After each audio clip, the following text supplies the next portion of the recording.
Assim como Jesus disse coisas que abriram o entendimento dos apóstolos sobre a Bíblia pela primeira vez, queremos compartilhar com você, antes de estudarmos todos os 66 livros da Bíblia, alguns fatos que esperamos revelem a Bíblia para você e que possam ajudá-lo a compreender melhor este livro.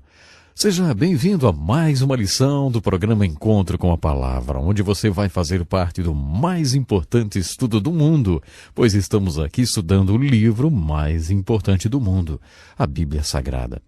Eu gostaria de apresentar dessa vez algumas das coisas que Jesus mostrou aos apóstolos. No 24º capítulo do Evangelho de Lucas, encontramos algumas palavras muito interessantes. Mantenha em mente que estamos falando sobre nossa perspectiva da Bíblia, que nos ajudará a entendê-la. Jesus acabou de ressuscitar da morte e está caminhando com 2 homens na estrada de Emaús. Eles não reconhecem Jesus. Ele sabe que eles estão deprimidos e desanimados por causa da crucificação daquele que eles acreditavam ser o Messias. Jesus os repreende por não conhecerem melhor as Escrituras. Ele diz: vocês são tolos. Acham tão difícil acreditar no que os profetas escreveram nas Escrituras? Não foi claramente previsto que o Messias teria de sofrer todas essas coisas antes de entrar em sua glória?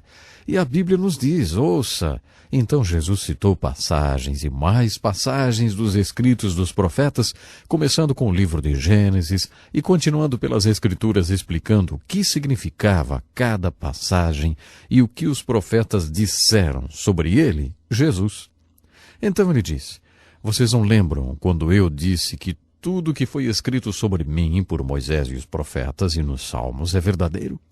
Então suas mentes foram abertas para compreender as Escrituras. Qual era a verdade sobre as Escrituras que Jesus compartilhou com os apóstolos? Era simplesmente isso. Jesus Cristo disse: todas as Escrituras são a meu respeito.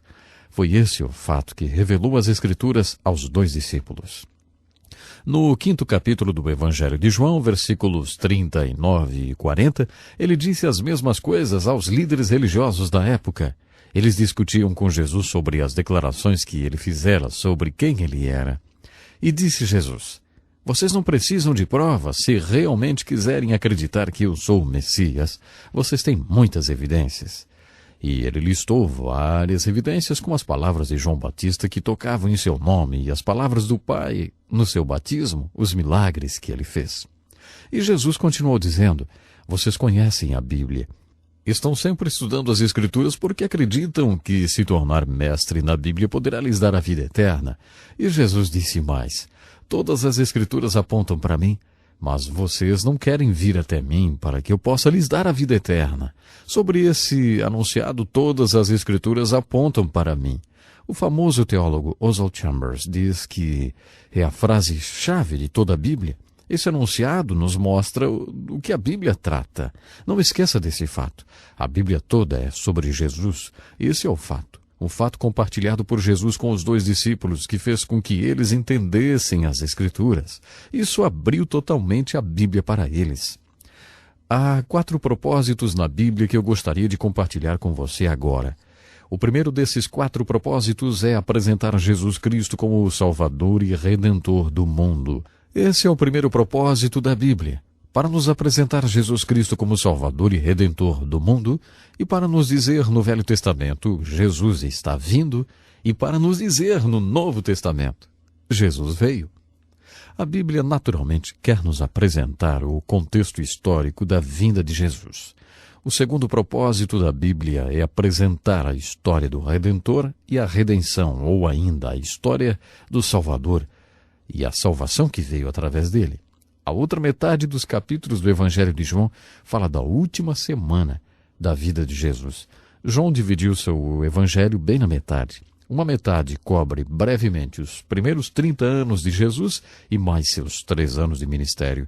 A outra metade do Evangelho cobre a última semana. Nós a chamamos de a Semana Santa.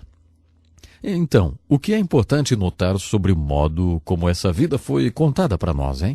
Os evangelhos não são apenas biografias, são biografias especiais.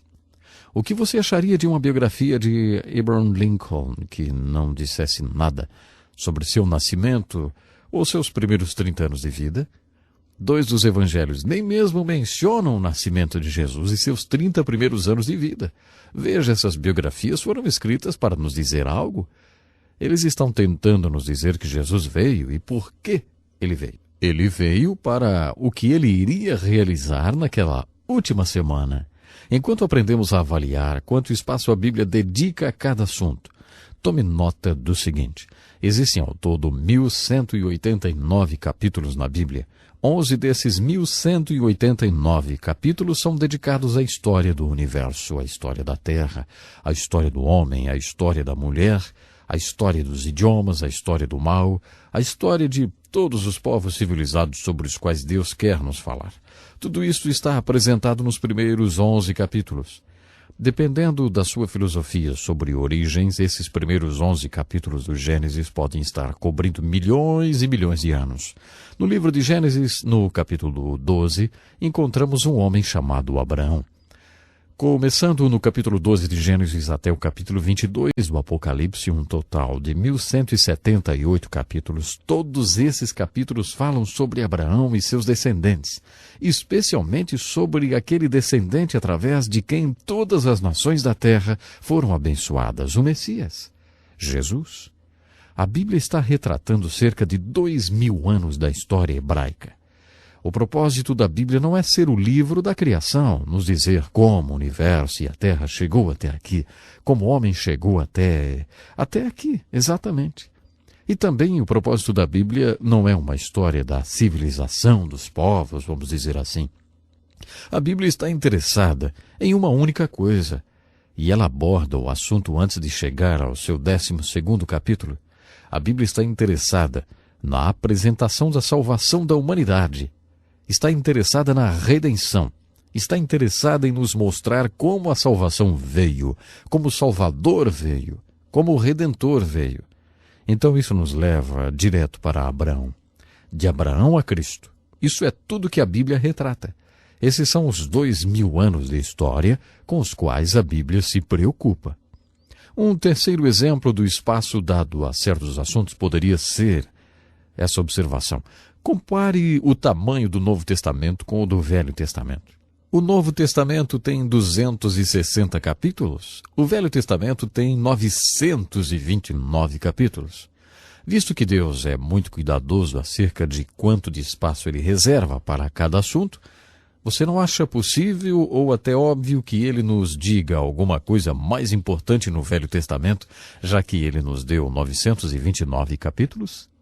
O Novo Testamento tem 260 e ainda há muita gente que diz: não estou interessado no Velho Testamento. O Velho Testamento, isso é a Bíblia velha. Eu não ligo para nada do Velho Testamento, só me dê o Novo Testamento. Muita gente diz isso. Quando fazemos o estudo do Velho Testamento e logo depois estudamos o Novo Testamento, não é raro ouvir as pessoas dizendo: me avise quando vocês chegarem na parte do Novo Testamento para que eu possa me juntar a vocês. Eu não ligo muito para o Velho Testamento. Sabe, muita gente mesmo fala isso. Eu acredito que o Velho Testamento é a pura palavra de Deus. E nos 929 capítulos do Velho Testamento, Deus disse algo muito importante para nós. Eu espero que para você o Velho Testamento não seja um livro fechado. Esse é o tipo de coisa que Jesus compartilhou com os discípulos. Novamente, de acordo com o apóstolo Paulo, o próximo e muito importante propósito da Bíblia é: Deus nos deu a Bíblia através da inspiração para que o homem de Deus possa ser perfeito, completamente preparado para cada boa obra que Deus lhe atribuir. Podemos então dizer que a Bíblia não foi escrita para o incrédulo. A Bíblia foi escrita para o crente, aquele que crê. Exato, aquele que crê em Jesus Cristo e o segue. A Bíblia foi escrita para um homem e para a mulher que realmente querem ser homem ou mulher de Deus. Ele tem obras que ele quer que você faça para glorificá-lo. E para equipá-lo para essa tarefa, Deus lhe oferece 66 pequenos e inspirados livros que estão cheios de verdades que ele quer que você conheça. Deus deseja muito isso. O último propósito nós encontramos enfatizado em um livro da Bíblia, o Evangelho de João, o qual é endereçado ao incrédulo.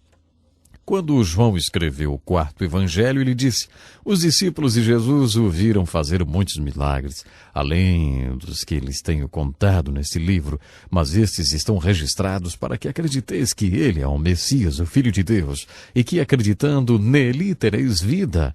João queria que tivéssemos a vida eterna, que significa a quantidade, a qualidade de vida que Deus quer que tenhamos. E foi com esse fim que João queria, realmente, que nós soubéssemos que Jesus veio e que soubéssemos quem Jesus era.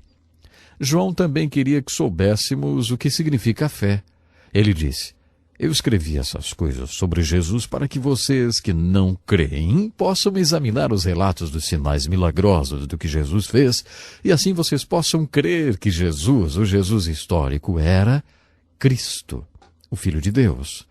Se vocês crerem nisso, algo acontecerá com vocês, e como resultado disso, vocês terão a vida eterna. Esse é o único livro dos 66 livros da Bíblia que está, de alguma forma, direcionado ao incrédulo. Eu acho que podemos resumir o último propósito dizendo o seguinte: Deus tem apenas uma mensagem para o incrédulo, de acordo com a Bíblia, e essa mensagem é: arrependa-se e creia no Evangelho. Há boas novas, sim, as boas novas, que Jesus Cristo, ele veio, pagou o preço para que você possa ter a certeza de vida eterna. Depois que o incrédulo se arrepender e crer no Evangelho, Deus tem 65 pequenos livros santos, cheios da verdade, para o crente. Portanto, a Bíblia tem 4 propósitos: apresentar Jesus Cristo, apresentar a história de Jesus Cristo, para que o incrédulo creia e para que o crente seja aperfeiçoado. O relógio acaba de me dizer mais uma vez que já estamos sem tempo. Bom, no próximo encontro continuaremos a explorar os propósitos da Bíblia. Não esqueça de se planejar para estar conosco outra vez. E se puder, convide um amigo. Não esqueça de escrever solicitando a sua cópia. A cópia que é totalmente grátis das apostilas de estudo e que vão lhe ajudar a revisar as lições e adquirir um profundo conhecimento do mais importante livro do mundo. Mas se você não tem a certeza da salvação e você não se considera ainda um crente em Jesus, eu tenho um livro muito especial para você. Então entre em contato conosco. Até o nosso próximo encontro com a palavra.